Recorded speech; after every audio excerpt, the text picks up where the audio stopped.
maybe that's the case. I mean, maybe procurement needs a kind of a rebrand in some way. But I think, the way you're discussing that there, it's entirely strategic, and it has an impact on and a relevance to so many different areas of the business that you need people with a fairly adaptable kind of skill set. Clearly, there are some core competencies to that, but it's what you're talking about is the strategic value rather than maybe what some people at face value would make more look at just like the transactional.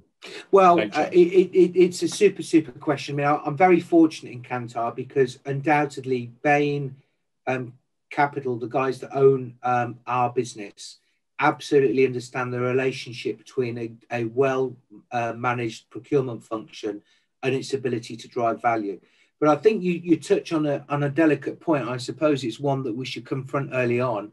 Is the procurement profession doing a good enough job of doing the elevator pitch with the CEO and the board, or is it in some cases reverting back to type and talking about, as you say, the very transactional nature of procurement? And let's face it, if busy CEOs have got 1,000 things on their agenda, listening to whether you have procure to pay compliance is not exactly the thing that's going to get their interest. However, I firmly believe that if you pivot it to something that resonates with what the strategic objectives of the business are, your ability to get in there and influence it is going to be a lot stronger. And you can, go back to the previous conversation, why doesn't procurement have its prominence vis-a-vis sales, marketing or finance? One can only conclude that those professionals are better at doing those elevator pitches and really selling the value proposition to the boards than procurement has been able to do thus far. And quite honestly, that's on all of us, either aspiring CPOs or CPOs, to continue to promote the values and what our function can deliver.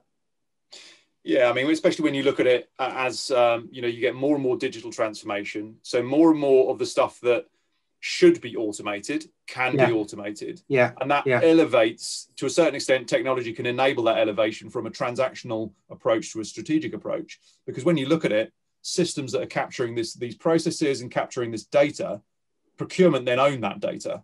And that's incredibly powerful. And more, businesses are appreciating the value of data, and it's what's driving businesses forward. So the opportunities are definitely there for that to be recognized more.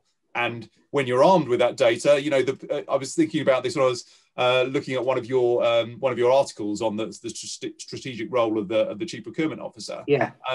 You're armed with all this data, and actually, so much about the business. Yeah, exactly. You're really getting a behind the scenes look at everything, but you've also got that kind of inside and outside view because you're dealing with all of the suppliers as well.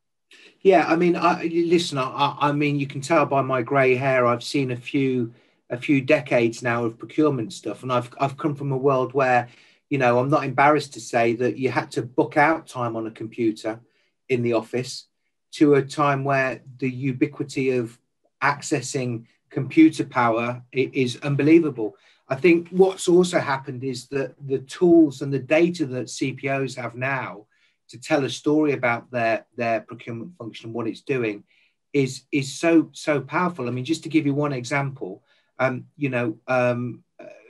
we think about diversity and inclusion, for the first time in Kantar, we're able now to have a point of view of the 40,000 suppliers that we do our business with in North America. How many of those are owned by minority-owned, women-owned, veteran-owned businesses?